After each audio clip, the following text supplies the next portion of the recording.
Jackson Radio Show.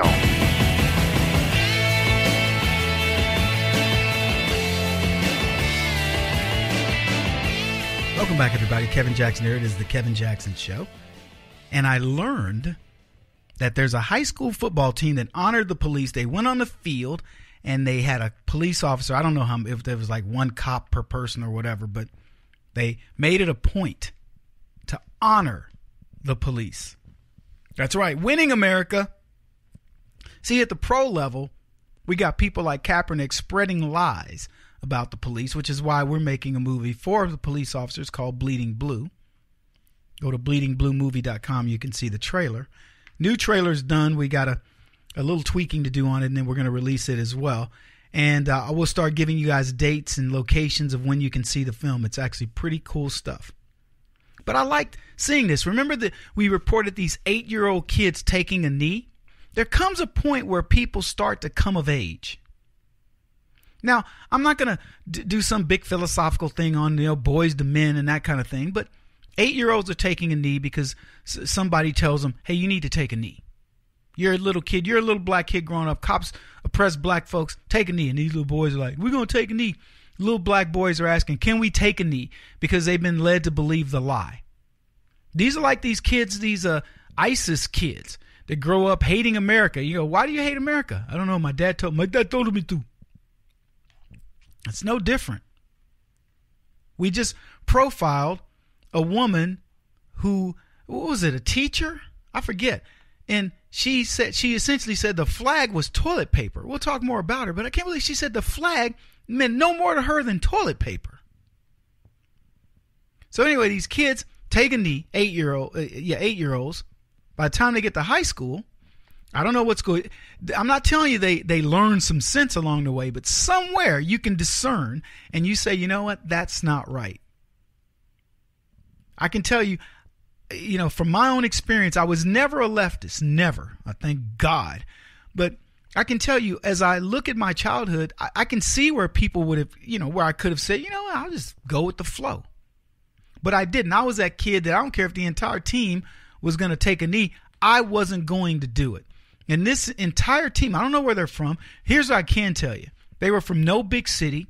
They were from nowhere where there's lots of blacks, in mass. They were from probably some Midwestern small town who actually believes in law and order and understands that there's no white people out there trying to, nobody's significant trying to get you.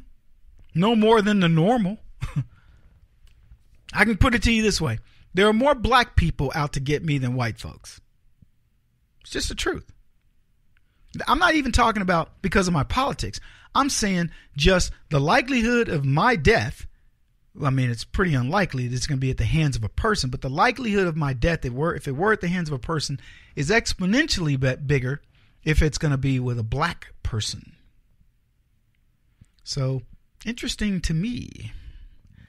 I want to talk about the similarities between Kaepernick and Obama. You probably thought about this, right? Both of them are half black. In the case of Obama, he's half black, half white. In the case of Kaepernick, he's half black, half Italian. Some people would say, well, that's white. Not really. He's half black, he's half Italian. Italian. Both guys were adopted by white families. Barack Obama's African family, or his real daddy, Frank Marshall Davis, that family didn't adopt him. So his white family did, his grandparents did.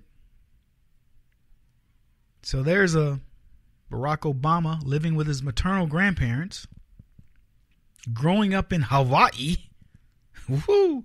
Tough to do that, wouldn't it be? Like versus the mean streets of Philly, or, the south side of Chicago. This Negro grew up in a lap of luxury, smoking reefer.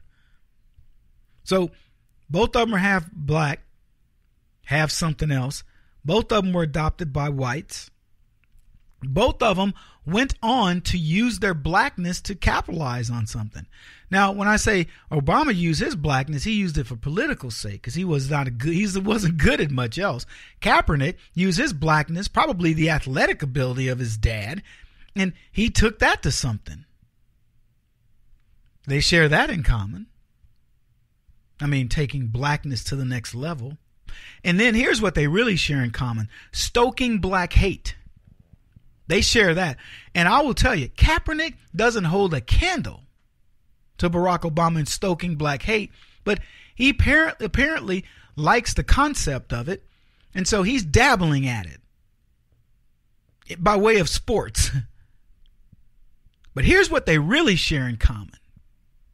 And I've talked about it, so this isn't going to be a surprise to you, but it's a surprise to a lot of other people. What they really share in common is black guilt.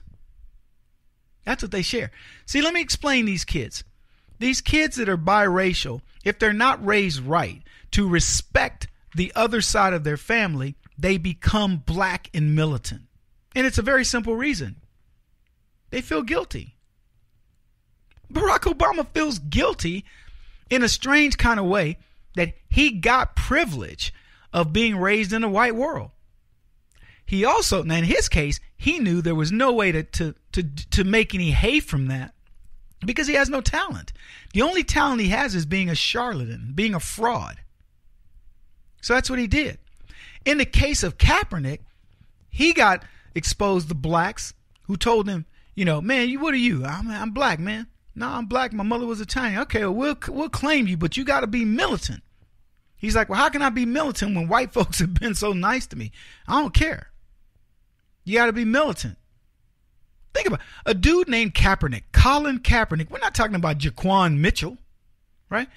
This dude's name is Kaepernick, and he has to make up for it. That's the same thing Barack Obama. Barack Obama became black in order to assuage and it's only perceived guilt, folks. Don't think Kaepernick or Barack Obama feel any real guilt. They don't.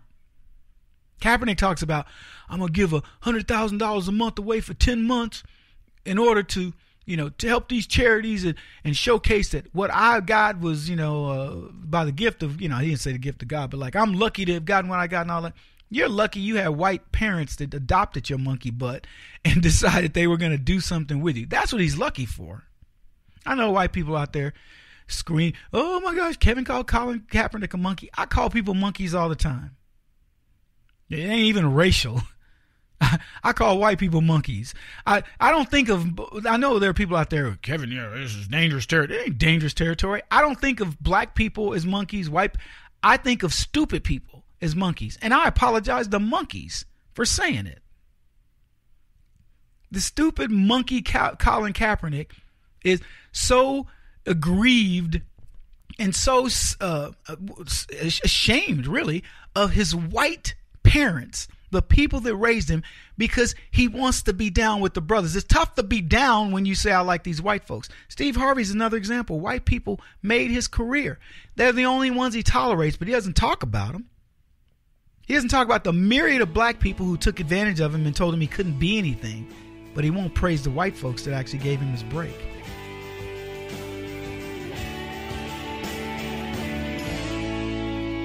This is the Kevin Jackson Radio Show.